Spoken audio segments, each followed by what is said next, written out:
Hi.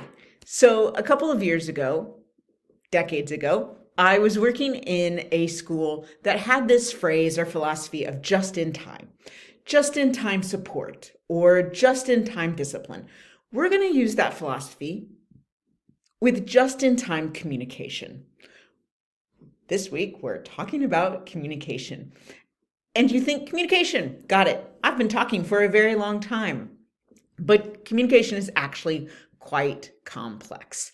It is the sending and receiving of messages. It may be verbal and nonverbal. It may be written, right? How many times have you maybe looked at a text and thought, should I add an emoji? Which emoji? Does it really convey what I'm trying to say? So communication is complex. So we're going to talk about some strategies that obviously you can use in your mentoring relationship, but I'm going to be bold and say you can also use some of them with friends, family, coworkers, lovers, because at the core, we are talking about taking the time and the effort to care about the ways in which the communication impacts the other person. Again, whatever the communication is, if it's written, if it's verbal, nonverbal, you're taking care. We're going to talk about all of these things numerous times. And so if it leaves you asking questions, wonderful.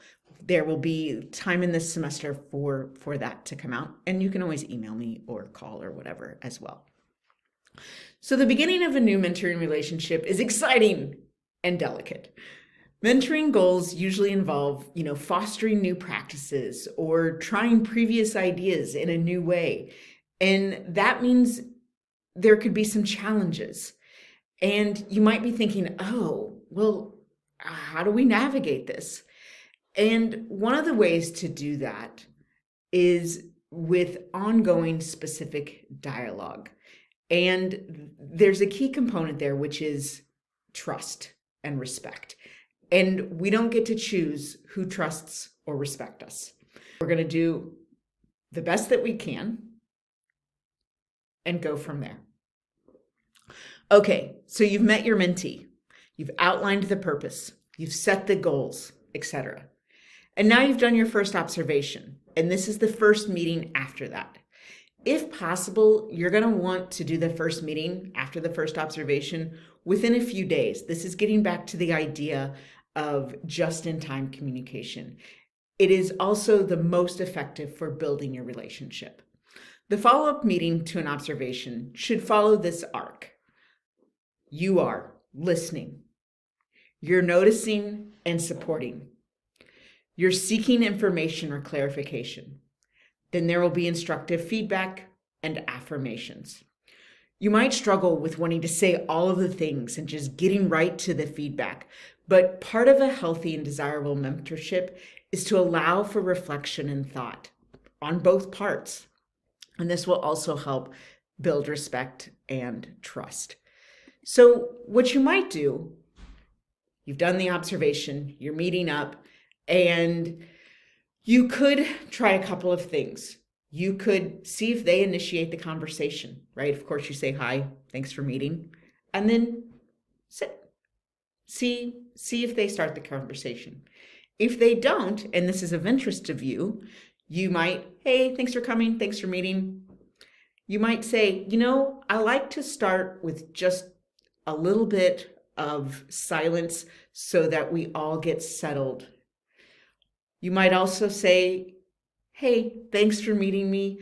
I've brought your goals and I'm just going to put those out here so that we can kind of refer back to them as we go. Is there anything you wanted to start with?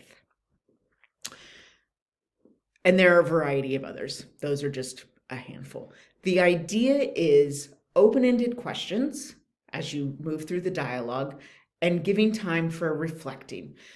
One of the things, and I'm super guilty of this, that you want to make sure, and sometimes I have to write this down, is to pause, to give people time to reflect, to answer.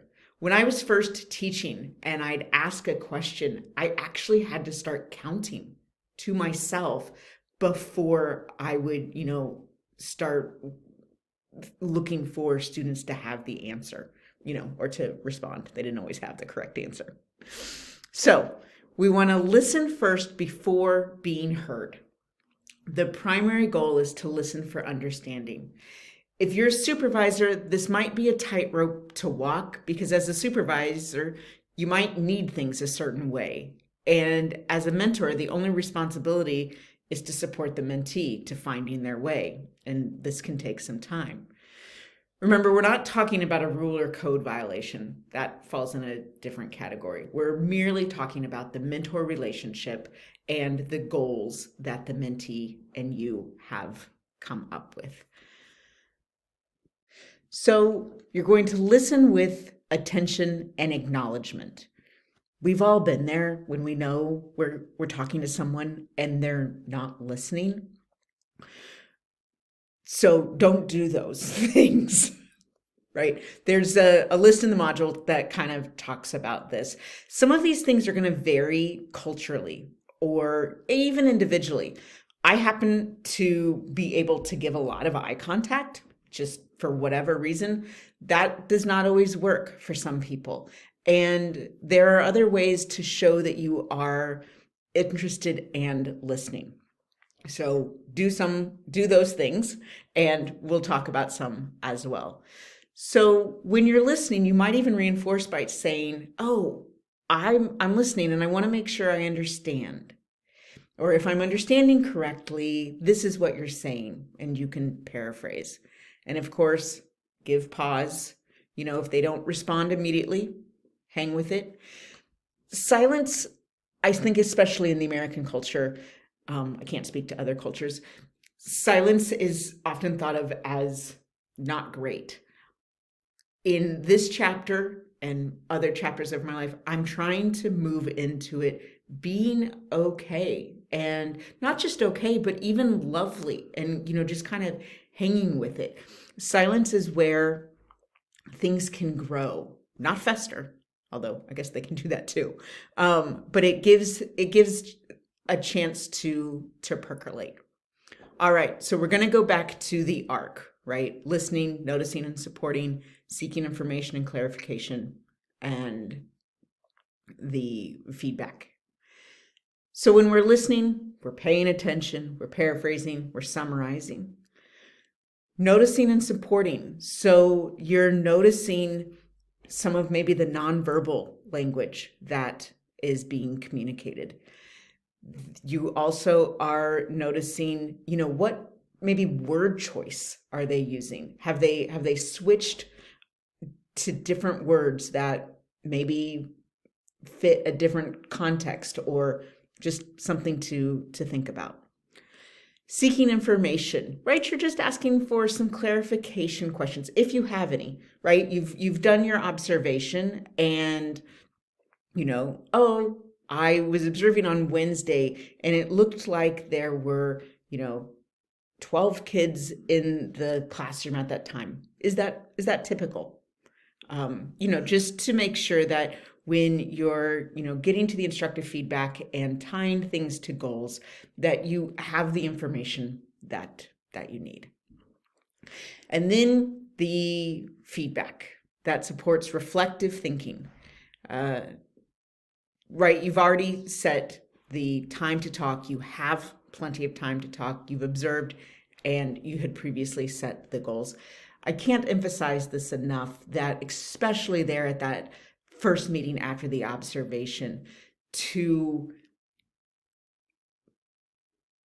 have the time to, let it all just percolate, and let the mentee know I'm here and I'm available and you can trust me. All of those things.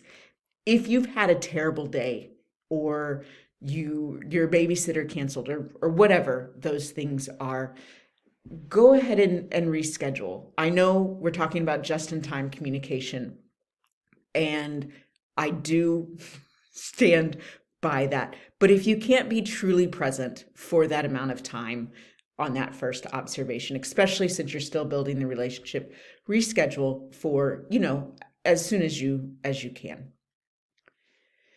So verbal feedback is a way to give feedback, and it's most effective when it's specific and relates to something in which the mentee is interested in or that was observed.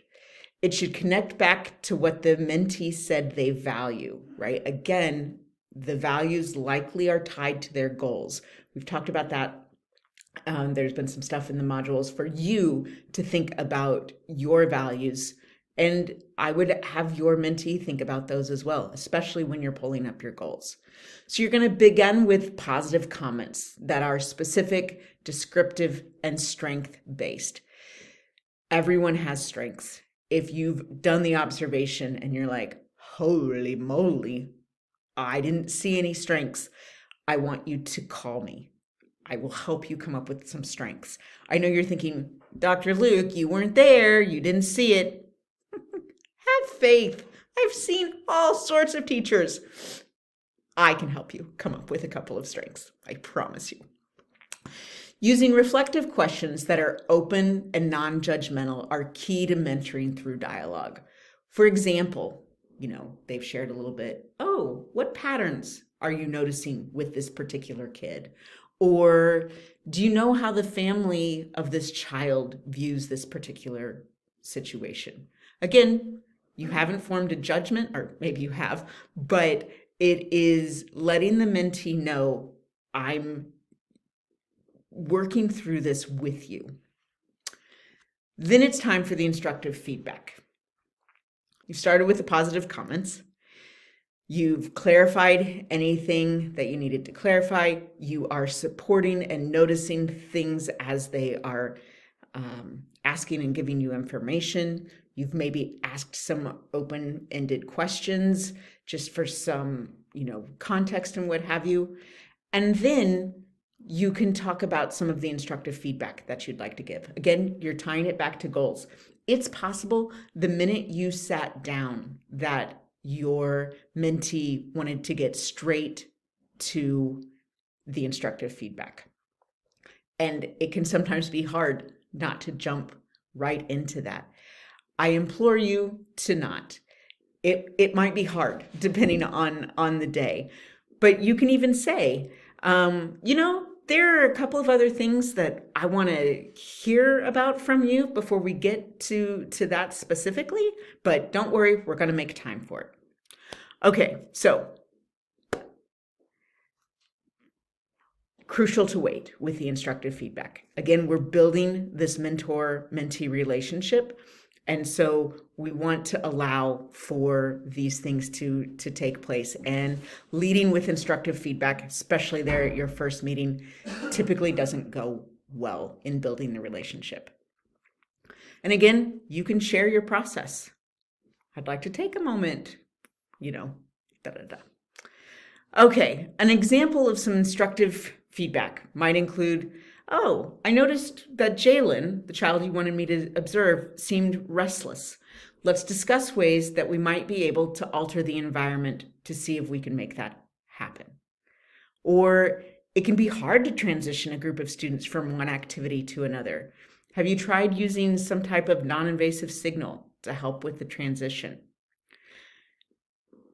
Right? So you are conveying an idea that might help, or you're giving a question that provides reflection so that the mentee can think about this, reflect on it, they've gotten it, and then go to the next step. And then you're going to conclude with affirmations to support ongoing reflections. Thanks so much for meeting with me today. I really liked talking to you about fill in the blank, whatever that is. You can do this at your own pace, and I know you're going to find a way. You can always ask me for help. Or this was an excellent start. I'm so excited about building this relationship and collaboration with you.